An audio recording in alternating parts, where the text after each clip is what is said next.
YCP పార్టీకి కావచ్చు, ఆ పార్టీలో నాయకులకు కావచ్చు, దళితులంటే చాలా చిన్న చూపు. ఎంత చిన్న చూపు అంటే చివరికి ఒక దళిత డ్రైవర్‌ని డోర్ డెలివరీ చేసినటువంటి వ్యక్తిని పక్కన పెట్టుకుని తిరిగే అంత చిన్న చూపు. అంటే దళితుల ఆత్మగౌరవం అన్నా, దళితుల మాన ప్రాణాలన్నా ఆ పార్టీకి లెక్కే ఉండదు. బహుశా వాళ్ళ దృష్టిలో అసలు దళితులు మనుషులే కాదు. బహుశా అందుకేనేమో జగన్మోహన్ రెడ్డి తాడేపల్లి ప్యాలెస్ చుట్టూ ఉన్నటువంటి దళితుల ఇళ్లన్నీ కూడా ఆయన సీఎం అవగానే ఖాళీ చేయించి వేరొక చోట ఇప్పించాడు. ఆయన దగ్గర దళితుల నీడ కానీ వాసన కానీ బహుశా జగన్మోహన్ రెడ్డికి తగలకూడదు. మీరు గతంలో కూడా చూసే ఉండుంటారు. పాపం జగన్మోహన్ రెడ్డి లోన్ నుంచి వస్తుంటే పక్కన దళితులందరూ నమస్కారం చేస్తుంటే రెడ్డిలు మాత్రం జగన్మోహన్ రెడ్డితో కలిసి వస్తుంటారు. సో అలాంటి కుల వివక్ష ఆ పార్టీలో మనందరికీ తెలిసిందే. అలాగే ఈరోజు హోంమంత్రి తెలుగుదేశం పార్టీలో అత్యంత ప్రతిభ కనపరిచి ఈరోజు హోంమంత్రిగా పనిచేస్తున్నటువంటి అనిత గురించి అత్యంత నీచమైన దారుణమైన వ్యక్తిత్వ హనన కామెంట్ చేశాడు కోడిగుడ్డు మంత్రి. ఎందుకు మాజీ మంత్రి కూడా కాదు. ఎందుకన్నాను అంటే ఈయన మాట్లాడిన మాటలతో పోలిస్తే ఈయన కోడిగుడ్డు మాజీ మంత్రి అనటంలో తప్పు లేదు. కోడిగుడ్డు మాజీ మంత్రి అని నేను అనట్లా. మీరు గూగుల్లోకి వెళ్ళి కోడిగుడ్డు మంత్రి అని కొట్టండి, యూట్యూబ్లోకి వెళ్ళి కోడిగుడ్డు మంత్రి అని కొట్టండి, ఇన్స్టాగ్రామ్లోకి వెళ్ళి కోడిగుడ్డు మంత్రి అని కొట్టండి. ఒకే ఒక ఫోటో, ఒకే ఒక వీడియో మీకు వస్తుంది. అదే అమర్నాథ్ వీడియో. ఎందుకు వచ్చిందో మీకు తెలుసు కదా. గతంలో పెట్టుబడుల సమయంలో రాష్ట్రానికి తీసుకొచ్చిన పెట్టుబడుల గురించి అడిగితే ఏం పెట్టుబడులు తెచ్చామో చెప్పలేక కోడిగుడ్డు కథ చెప్పినటువంటి వ్యక్తి. కాబట్టి ఆయనకి కోడిగుడ్డు మంత్రి అని ఆ రోజు బిరుదు వచ్చింది. అంటే కనీసం రాష్ట్రానికి ఏ పరిశ్రమలు వచ్చాయో నువ్వు పరిశ్రమల శాఖ మంత్రిగా ఉండగా కనీసం చెప్పుకోలేని దౌర్భాగ్య పరిస్థితిలో ఉన్న నువ్వు ఈరోజు ఒక మహిళా మంత్రి, దళిత మంత్రిని అత్యంత నీచంగా పబ్లిక్లో, ఓపెన్ మీటింగ్లో అత్యంత నీచమైన దారుణమైన కామెంట్ చేశాడు. ఏం కామెంట్ చేశాడు తెలుసా? ఒక మేకప్ మంత్రి ఉంటుంది, ఆవిడని కన్నా సరిగ్గా ఎండలోకి తీసుకొచ్చి పెడితే కేజీ కారద్దంట. అంటే మేకప్ కేజీ కారద్ది మన ఇళ్ళకి పుట్టీలు కింద పెట్టుకోవచ్చు దాన్ని. అంటే వాల్ కేర్ల కింద మనం పెట్టుకోవచ్చు. అంత మేకప్ కారద్ది ఆవిడ నా గురించి మాట్లాడుతుందని చెప్పి మాట్లాడాడు. ఆవిడ వ్యక్తిగత విషయాలు నీకెందుకు అవసరం? రాజకీయంగా ఎదుర్కోవడం చేతగాని చవట సన్నాసులే ఇలాంటి మాటలు మాట్లాడతారు. నీకు దమ్ము ఉంటే రాజకీయంగా ఎదుర్కో, రాజకీయ విమర్శలు చేయి, రాజకీయంగా సమాధానం చెప్పు. ఆవిడ వ్యక్తిత్వ హననం గురించి నీకెందుకు?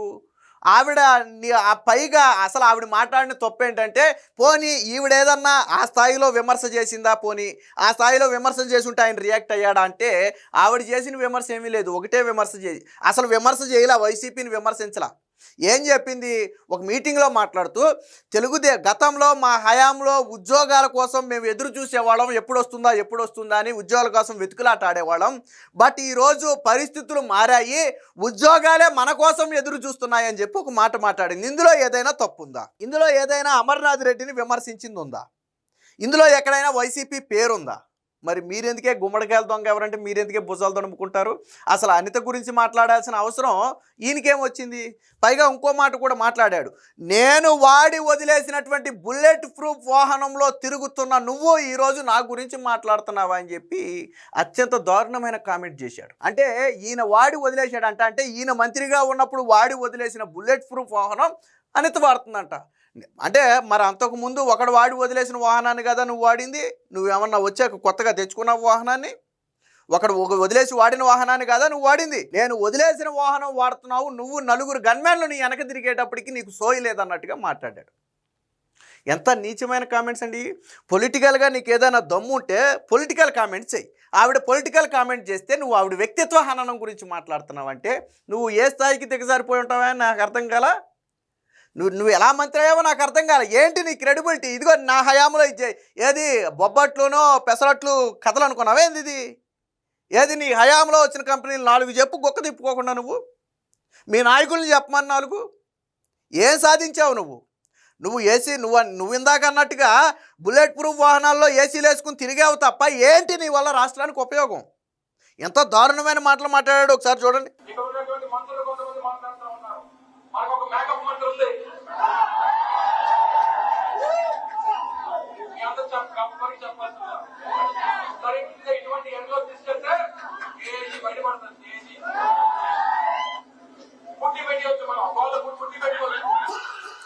విన్నారు కదా?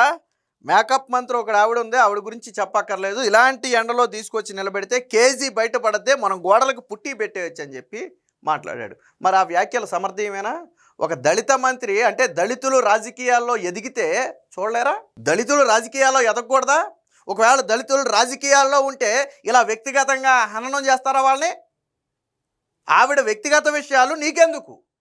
రాజకీయాల్లోకి వ్యక్తిగత విషయాలు ఎందుకు వచ్చాయి? నీ బట్ట గురించి, నీ పొట్ట గురించి ఏ రోజైనా ఆవిడ మాట్లాడిందా? నీ రంగు గురించి ఎప్పుడైనా ఆ రోజు మాట్లాడిందా ఆవిడ? నీ అవతారం గురించి ఏ రోజైనా మాట్లాడిందా ఆవిడ? మాట్లాడలేదు కదా. మరి నువ్వెందుకు ఆవిడ గురించి మాట్లాడావు? ఆవిడ వ్యక్తిగత విషయాలు నీకెందుకు? నువ్వు చూసావా కేజీ మేకప్ వేసుకోవటం? లేకపోతే గోడలకు పుట్టి పెట్టే స్థాయిలో విడుదల రజనీను రోజా వేసుకున్న మేకప్ కంటే ఎక్కువ ఇది. మీ పార్టీలో విడుదల రజనీ రోజా వేసుకున్న మేకప్ కంటే ఎక్కువ ఇది. కానీ ఏ రోజు మాట్లాడలేదే మేము, ఎందుకంటే అది వ్యక్తిగత విషయాల జోలికి మేము పోలేదే, వాళ్ళు పోలేదే. ఇంకా ఏం మాట్లాడాడు ఏనండి ఒకసారి.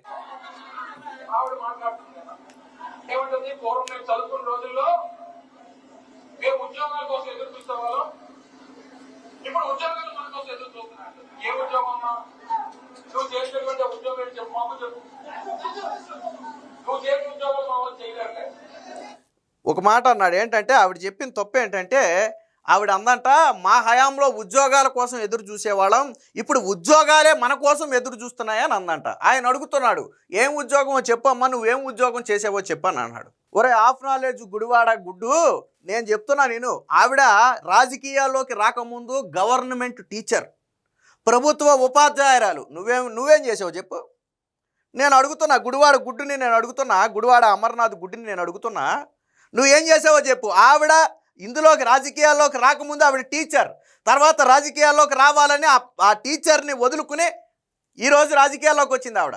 ఆవిడ కష్టపడి టీచర్ ట్రైనింగ్ చేసి ప్రభుత్వ నోటిఫికేషన్లో ఎగ్జామ్ రాసి గవర్నమెంట్ టీచర్గా కొంతకాలం సర్వీస్ అందించి ఆ తర్వాత రాజకీయాల్లోకి వచ్చింది. నువ్వేం చేసావు చెప్పు, నేను అడుగుతున్నా. నువ్వు అన్నావు కదా ఏం చేసింది ఆవిడ అన్నావు కదా, ఎస్ ధైర్యంగా చెప్తున్నావు. ఆవిడ ఇంతకుముందు రాజకీయాల్లోకి రాకముందు గౌరవప్రదమైనటువంటి టీచర్ వృత్తి నుంచి వచ్చింది ఆవిడ. నువ్వు ఎక్కడి నుంచి వచ్చావు? నువ్వు ప్లాట్ఫామ్ని అడిగావు కదా, నీకు కూడా ఓపెన్గా అడుగుతున్నావు, నువ్వు ఎక్కడి నుంచి వచ్చావు? నువ్వేం చేసావు? రాజకీయాల్లో రాకముందు నువ్వేం చేసావు? ఆవిడ గుండెల మీద చేసుకుని చెప్పుద్ది నేను ఒక టీచర్ అని చెప్పి. ఏం చేసావు చెప్పు నువ్వు చెప్పి ఏం చేసావు? నువ్వు అడిగావు కదా, దానికి సమాధానం ఇదే. అంటే ఆవిడ ఎక్కడి నుంచి వచ్చిందో కూడా తెలియదు, నువ్వు ఆవిడ గురించి మాట్లాడుతావు. ఆవిడ ప్రభుత్వ ఉపాధ్యాయురాలు, ధైర్యంగా చెప్పకూడదు. ఆవిడ నీలాగా దొడ్డిదారిన రాజకీయాల్లోకి రాలేదు. ఆవిడ కష్టపడి రాజకీయాల్లోకి వచ్చింది, కష్టపడి చదివింది, ఆ రోజుల్లో కష్టపడి ఉద్యోగం సాధించింది, ప్రజలకు ఏదో చేయాలన్న తపనతో ఈరోజు రాజకీయాల్లోకి వచ్చింది. నువ్వేం చేయాలని వచ్చావు? రాజకీయాల్లోకి దోచుకోవాలని వచ్చావు. ఇద్దరు ఒకటేనా? రాజకీయాల్లో సేవ చేయాలని వచ్చేవాళ్ళు, దోచుకోవడానికి వచ్చేవాళ్ళు ఇద్దరు ఒకటేనా? అలాంటి ఆవిడ గురించే నువ్వు మాట్లాడేది. ఇంకేం మాట్లాడాడు చూడండి. అంతే, కరెక్టే. మా వాళ్ళకి ఆ ఉద్యోగాలు చేత కాదన్నావు. నిజంగానే మీరు టీచర్లు అయ్యుండి చదువుకుని ఎలగబెట్టే వాళ్ళు అయితే నిశానీగాళ్ళలాగా ఎందుకు మిగిలిపోతారా? రఘురామరాజు గతంలో ఒక మాట చెప్పాడు, ఏమనంటే వైసీపీలో అందరూ ఏళ్ళు ముద్రగాళ్ళేనని చెప్పి. బహుశా అది నిజమే అయి ఉంటుంది. ఎందుకనంటే నిజంగానే మీ వాళ్ళు ప్రభుత్వ ఉద్యోగాలు చేయలేరు, టీచర్ ఉద్యోగాలు చేయలేరు, వాళ్ళలాగా చదువుకోలేరు. ఎందుకంటే వాళ్ళు ఎప్పుడు జగన్మోహన్ రెడ్డికి భజన చేయటం, 5,000 ఇచ్చే వాలంటీర్ ఉద్యోగాలకు కక్కుర్తి పట్టమే తప్ప వాళ్ళేం చేయలేరు. నువ్వు చెప్పింది కరెక్టే, ఒక విషయం మాత్రం ఒప్పుకున్నావు, మీ వాళ్ళు ఆ ఉద్యోగాలు చేయలేరు. మీకు కరెక్ట్ అయిన ఉద్యోగాలు ఏంటంటే వాలంటీర్ ఉద్యోగాలు. మీ కార్యకర్తలకు వాలంటీర్ ఉద్యోగాలే కరెక్టు. ఎందుకంటే 5,000 ఇస్తారు, సగ్గా నెలంతా భజన చేయవచ్చు, జగన్మోహన్ రెడ్డికి భజన చేయొచ్చు. ఆ ఉద్యోగాలు అయితేనే మీకు కరెక్ట్, అంతే కదా?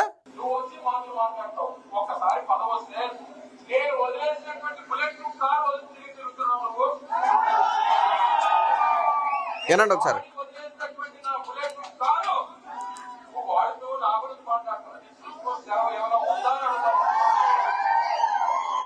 ఇంకో మాట అన్నాడు, నేను వాడి వదిలేసినటువంటి బుల్లెట్ ప్రూఫ్ కారు వాడుకుంటూ నువ్వు నా గురించి మాట్లాడతావా అని చెప్పి మాట్లాడాడు.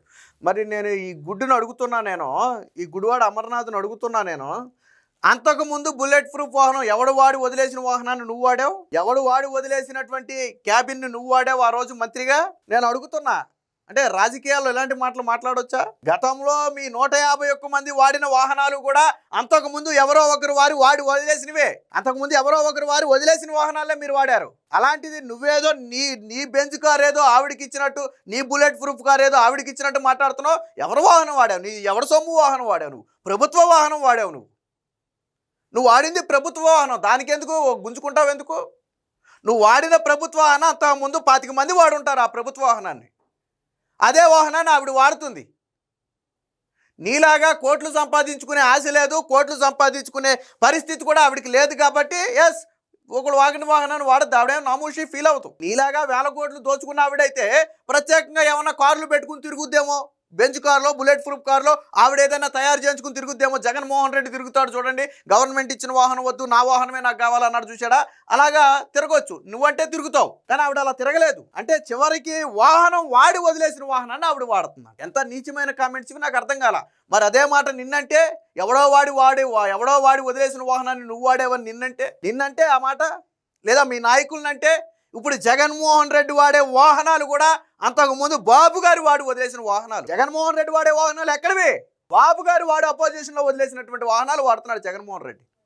మరి అలా మాట్లాడితే ఇదా సంస్కారం, ఇదా సభ్యత? ఆవిడ మేకప్ గురించి మాట్లాడతావా? ఆవిడ జీవితంలో, ఆవిడ వ్యక్తిగత జీవితం గురించి మాట్లాడతావా? లేకపోతే వాహనాల గురించి మాట్లాడతావా? ఇదా రాజకీయం? ఆవిడేం చెప్పిందా? ఉద్యోగాల గురించి మాట్లాడింది. నీకెందుకే నొప్పి? నువ్వంటే ఎలాగా పట్టుకు రాలేదు కదా. జగన్మోహన్ రెడ్డి అన్నాడుగా, ఏ పొద్దు నేను అనుకోలేదు చేపలు రొయ్యలు మార్కెట్లు వస్తాయి, అందులో మీకు ఉద్యోగాలు ఇస్తానని ఏ పొద్దు నేను అనుకోలేదు అన్నట్టుగా మీరు ఇచ్చిన ఉద్యోగాలు అయ్యే కదా. 5,000 రూపాయలు వాలంటీర్ ఉద్యోగాలు, లేకపోతే ఫిష్ మార్టు, మటన్ మార్టులో ఉద్యోగాలు, అవే కదా మీరు ఇచ్చిన ఉద్యోగాలు. ఖచ్చితంగా అమర్నాథ్ ఖచ్చితంగా హోంమంత్రి అనితకు బహిరంగ క్షమాపణ చెప్పాల్సిందే. ఒక దళిత మహిళ రాజకీయంగా ఎదిగితే చూడలేక మాట్లాడినటువంటి మాటలు ఇవి. దళితులు జగన్మోహన్ రెడ్డి దృష్టిలో, వైసీపీ పార్టీ దృష్టిలో దళితులు అనేవాళ్ళు అసలు మనుషులే కాదు. ముఖ్యంగా దళిత మహిళలు అంటే మరింత చిన్న చూపు, లేకపోతే దళితులు వాళ్ళ దగ్గర పనిచేస్తున్నారంటే మరింత చిన్న చూపు. దళిత డ్రైవర్ని చంపినటువంటి వ్యక్తిని కూడా పెట్టుకుని తిరిగినటువంటి పార్టీ వీళ్ళది. ఈ రోజుకి పార్టీలో పెట్టుకు తిరుగుతున్నటువంటి పార్టీ వీళ్ళది. పార్టీ నుంచి బహిష్కరించకుండా నేనే డ్రైవర్ని చంపానని ఒప్పుకున్న తర్వాత కూడా పెట్టుకు తిరుగుతున్నటువంటి పార్టీ ఇది. కాబట్టి ఖచ్చితంగా అమర్నాథ్ హోంమంత్రి అనితకు సారీ చెప్పాల్సిందే. ఆవిడ మీద మాట్లాడిన మాటలు బేషరతుగా వెనక్కి తీసుకోవాల్సిందే. లేకపోతే రేపటి రోజున దళితులందరూ కూడా ఏకమయ్యి ఈరోజు హోంమంత్రిని అన్న మాటలకు నిన్ను ఎక్కడ కనపడితే అక్కడ నిలదీసి కడిగేసే పరిస్థితి వస్తుంది. కాబట్టి వైసీపీ పార్టీ కానీ, మాజీ మంత్రి కానీ ఖచ్చితంగా హోంమంత్రి అనితకు క్షమాపణ చెప్పాల్సిందే.